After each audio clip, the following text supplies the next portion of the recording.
സർക്കാരിന്റെ നയങ്ങൾക്ക് വിരുദ്ധമായി ചില പോലീസുകാർ നിലപാടെടുക്കുന്നുവെന്നും ഇക്കാര്യം സർക്കാർ പരിശോധിക്കണമെന്നും കോടിയേരി ബാലകൃഷ്ണൻ.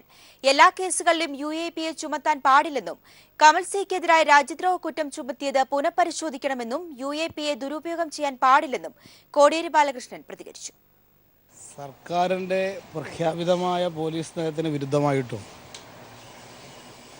കേരള പോലീസ് ആക്ടിന് വിരുദ്ധമായി പ്രവർത്തിക്കുന്ന ചില പോലീസ് ഓഫീസർമാർ സംസ്ഥാനത്തുണ്ട് എന്നാണ് സമീപകാലത്തുണ്ടായ ചില സംഭവങ്ങൾ വ്യക്തമാക്കുന്നത്.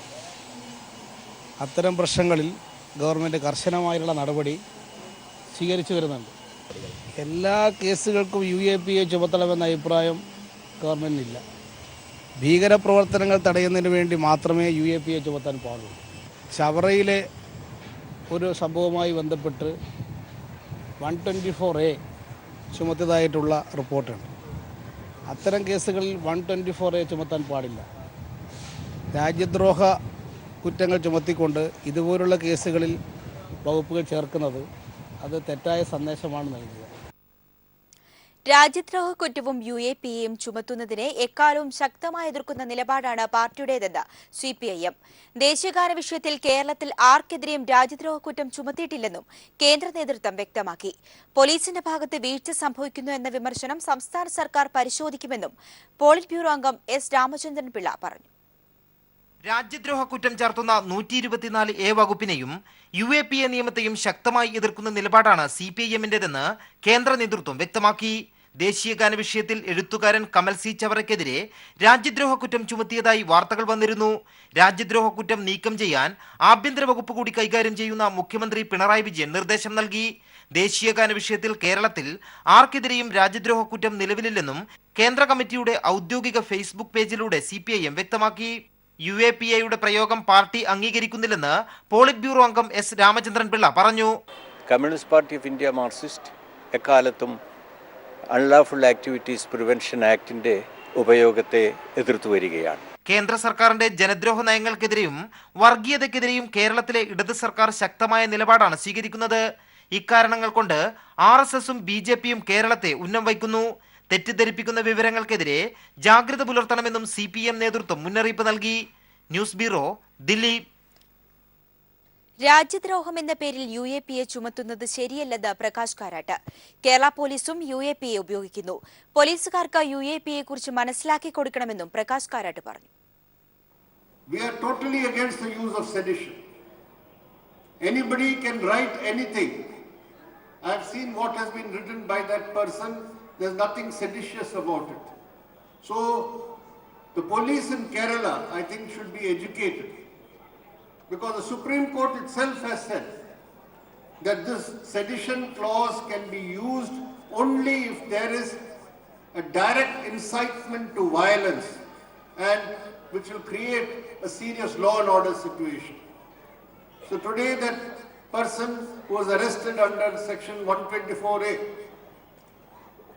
even if you don't stand up for the national anthem, it cannot be considered sedition according to the law of our country. So I'm sure that the LDF government here will ensure that this sort of interpretation of the law by the police will not take place, and they will nullify the use of the sedition clause in the case which was recently registered. നദീറിനെതിരെ തെളിവുകളില്ലെന്ന് DGP Loknath Behera. ചോദ്യം ചെയ്യാനാണ് വിളിപ്പിച്ചതെന്നും Kamal സിക്കെതിരെ UAPA ചുമത്തിയിട്ടില്ലെന്നും DGP Loknath Behera മാധ്യമങ്ങളോട് പറഞ്ഞു. Mister ചാവറയുടെ കേസിൽ ഞങ്ങൾ ഇതുവരെ അദ്ദേഹത്തെ arrest ചെയ്തിട്ടില്ല. ഒരു കേസ് രജിസ്റ്റർ ചെയ്തു, ഒരു പരാതിയുടെ അടിസ്ഥാനത്തിൽ അദ്ദേഹത്തെ വിളിച്ചിട്ട് അങ്ങരുടെ സ്റ്റേറ്റ്മെൻറ്റ് എടുത്തണമല്ലോ. ആ സമയത്ത് നിങ്ങൾ പറഞ്ഞു അവർ അറസ്റ്റ് ചെയ്തു. പിന്നെ പറഞ്ഞു മിസ്റ്റർ നാദിറുടെ ഒരു ഇതോട് ഞങ്ങൾ ഇതുവരെ അറസ്റ്റ് ചെയ്തിട്ടില്ല. അദ്ദേഹത്തെ ഒരു സംശയത്തിന് ഒരു സസ്പീഷ്യനിൽ ആ സസ്പീഷ്യൻ അടിസ്ഥാനത്തിൽ വിളിച്ചിട്ട് പിന്നെ അദ്ദേഹത്തെ സ്റ്റേറ്റ്മെൻറ്റ് എടുത്തു. കുറച്ച് കാര്യങ്ങൾ ചെക്കപ്പ് ചെയ്യാൻ വേണ്ടി ചെക്കപ്പ് ചെയ്തു. ഇപ്പോൾ അദ്ദേഹത്തെ വിട്ടുല്ലോ. കുറേ എക്സ്റ്റോർഷൻ എന്നാണ് നടത്തി. അതൊരു UAPAയിലെ കേസുണ്ടോ മാർച്ച് മാസത്തിൽ. ആ കേസിലെ ഒരു ആള് വിക്ടിമിൻ്റെ ഒരു സൈഡിൽ ഒരു സംശയം ഉണ്ടോ ഈ ആളായിരിക്കും. അപ്പോൾ പോലീസിൽ പറഞ്ഞു. അങ്ങനെ ഞങ്ങൾ വിളിച്ചു ചോദിച്ചു. പിന്നെ അതൊക്കെ കുറച്ച് സയൻറ്റിഫിക് ചെക്കപ്പ് ചെയ്യാനുണ്ടല്ലോ. ചെക്കപ്പ് ചെയ്ത ശേഷം നമുക്ക് ബോധ്യപ്പെടുത്തി ഈ അദ്ദേഹം ചിലപ്പോൾ അതിൽ ഇല്ല, കാരണം അങ്ങനെ ഒരു തെളിവ് ഓർമ്മയില്ല, അതുകൊണ്ട് കൂടി വിട്ടു. മാവോയിസ്റ്റ് ബന്ധം ആരോപിച്ച് പോലീസ് അറസ്റ്റ് ചെയ്ത മനുഷ്യാവകാശ പ്രവർത്തകൻ നദീറിനെ വിട്ടയച്ചു. നദീറിനെതിരെ തെളിവുകൾ കിട്ടിയില്ലാത്തതിനെ തുടർന്നാണ് വിട്ടയച്ചത്.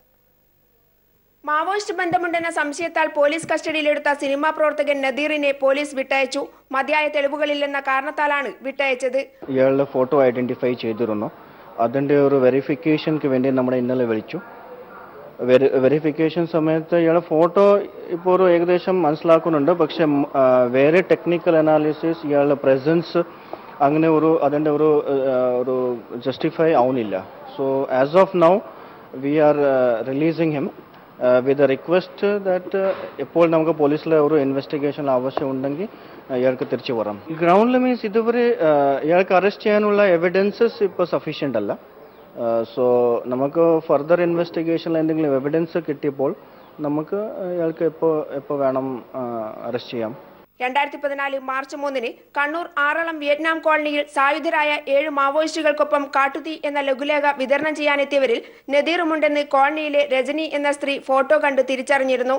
4 പേരെ നേരത്തെ പോലീസ് കസ്റ്റഡിയിലെടുത്തിരുന്നു. 3 പേരിൽ നദീർ ഉൾപ്പെട്ടിട്ടുണ്ടോ എന്ന സംശയത്തെ തുടർന്നാണ് സിനിമാ നാടക പ്രവർത്തകൻ കമൽ സി ചവറയെ കോഴിക്കോട് മെഡിക്കൽ കോളേജ് ആശുപത്രിയിൽ സന്ദർശിക്കാനെത്തിയ സമയം മെഡിക്കൽ കോളേജ് പോലീസിന്റെ സഹായത്തോടെ ആറളം പോലീസ് നദീറിനെ കസ്റ്റഡിയിലെടുത്തത്. നദീർ സന്ദർശനം നടത്തിയതായുള്ള മൊഴിയൊഴികെ മൊബൈൽ റേഞ്ച് അടക്കമുള്ള സാങ്കേതിക സംവിധാനങ്ങളൊന്നും തന്നെ നദീർ സന്ദർശിച്ചു എന്ന കാര്യത്തെ സാധൂകരിക്കുന്നില്ല എന്നാണ് വിട്ടയക്കുന്നതിന് കാരണമായി ജില്ലാ പോലീസ് മേധാവി സഞ്ജയ് ഗുരുഡിൻ അറിയിച്ചത്. PV Joshila, news bureau, Kannur.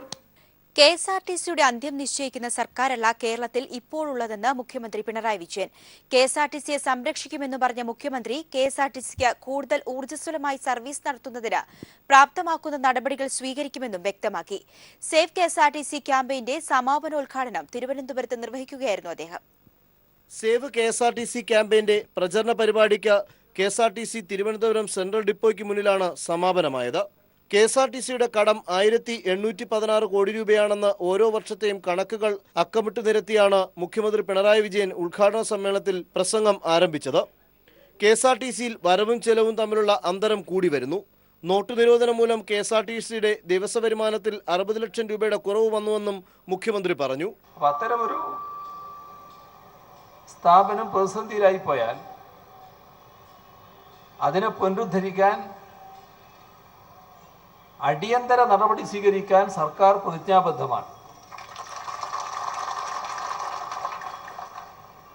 ഇതില് വേറെ മാന്ത്രിക വടിയൊന്നും ഇക്കാര്യത്തിലില്ല എന്ന് നമുക്ക് എല്ലാവർക്കും അറിയാം. ചെലവ് കുറച്ച് വരുമാനം വർദ്ധിപ്പിക്കാനാവണം. അതിന് സമഗ്രമായൊരു കർമ്മ പദ്ധതി.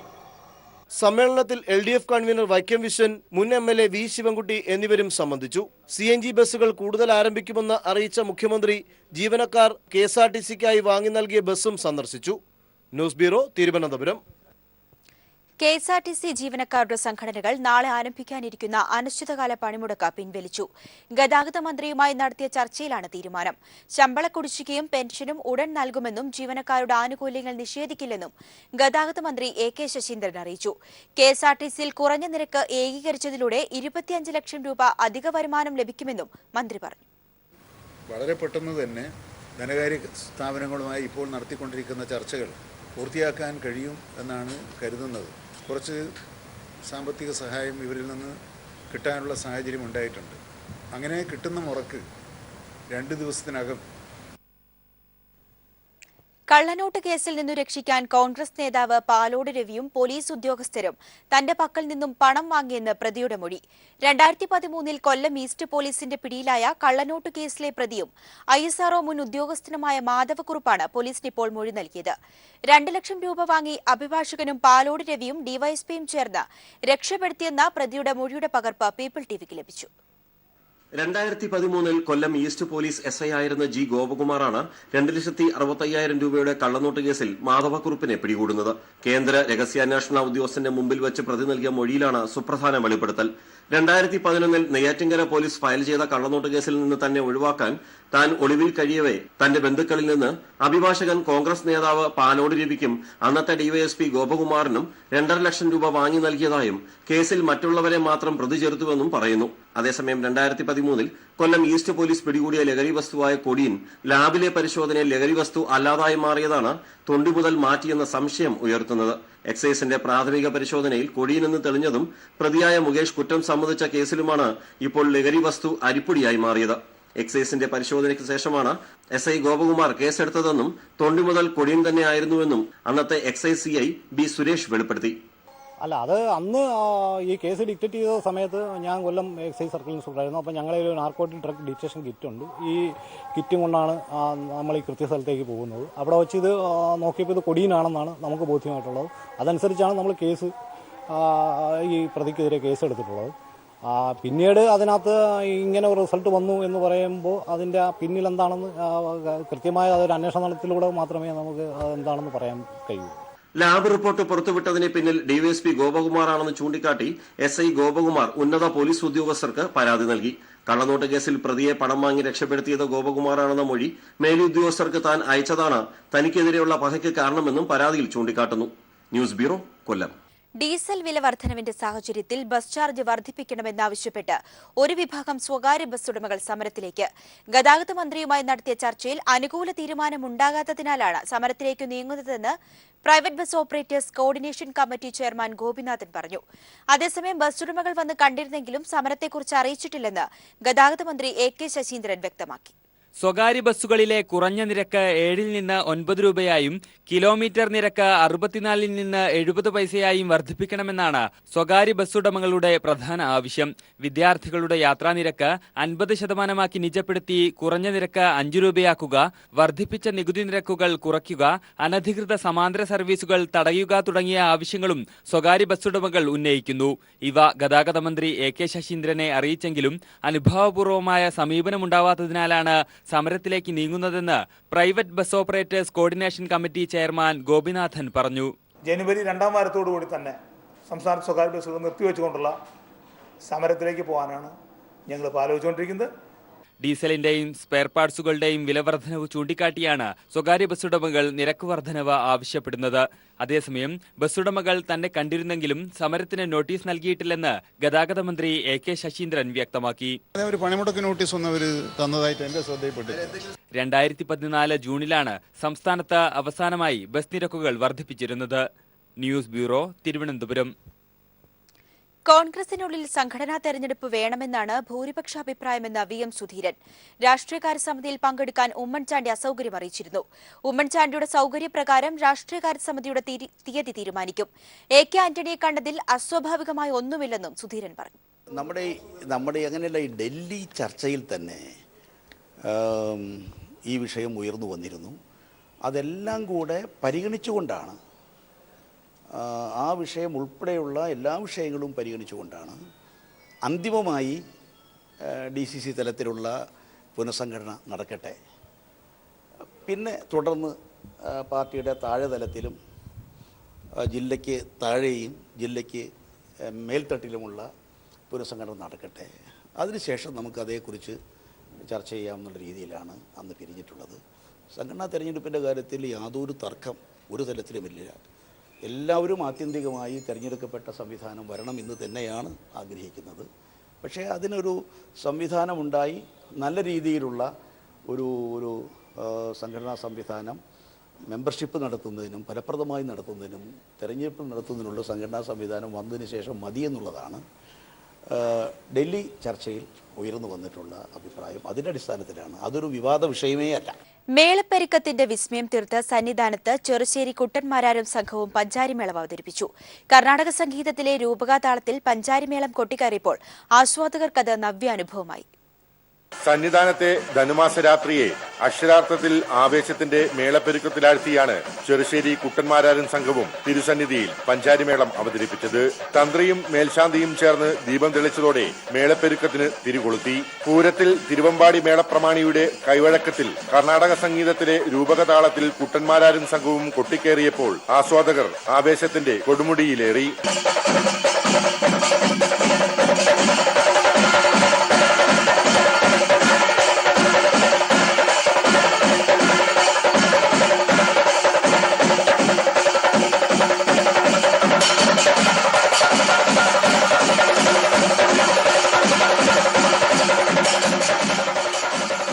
പതികാലത്തിൽ തുടങ്ങി തിരുകലാശത്തോടെയാണ് മേളപ്പെരുക്കം സമാപിച്ചത്. News bureau, Sabarimala. അന്തരിച്ച പ്രമുഖ നടൻ ജഗന്നാഥ വർമ്മയുടെ മൃതദേഹം നാളെ ജന്മനാടായ ചേർത്തലയിൽ സംസ്കരിക്കും. തിരുവനന്തപുരത്തെ വസതിയിലും കലാഭവൻ തിയേറ്ററിലും പൊതുദർശനത്തിന് വെച്ച മൃതദേഹത്തിൽ സമൂഹത്തിന്റെ നാനാതുറയിൽ നിന്നുള്ളവർ അന്തിമോപചാരം അർപ്പിച്ചു. ഹൃദയാഘാതത്തെ തുടർന്ന് ഇന്ന് പുലർച്ചെയായിരുന്നു അദ്ദേഹത്തിന്റെ അന്ത്യം.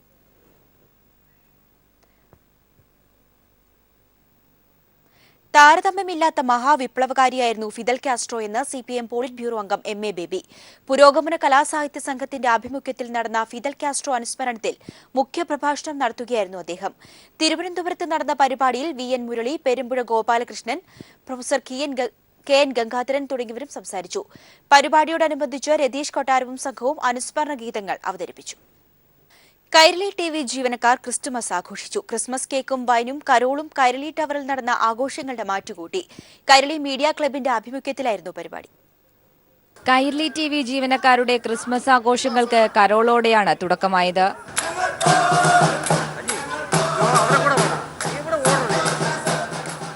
Cherian Philip, Kairali TV. Company secretary K P. Sukumaran Nair, senior director finance and technical M. Venkataraman എന്നിവർ ചേർന്ന് ക്രിസ്മസ് കേക്ക് മുറിച്ചു.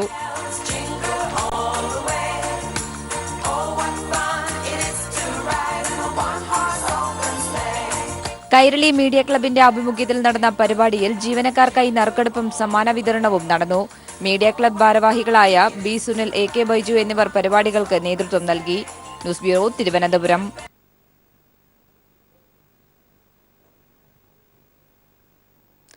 ഡിവൈഎഫ്ഐ 10ാമത് അഖിലേന്ത്യാ സമ്മേളനത്തിന്റെ ലോഗോ കൊച്ചിയിൽ പ്രകാശനം ചെയ്തു.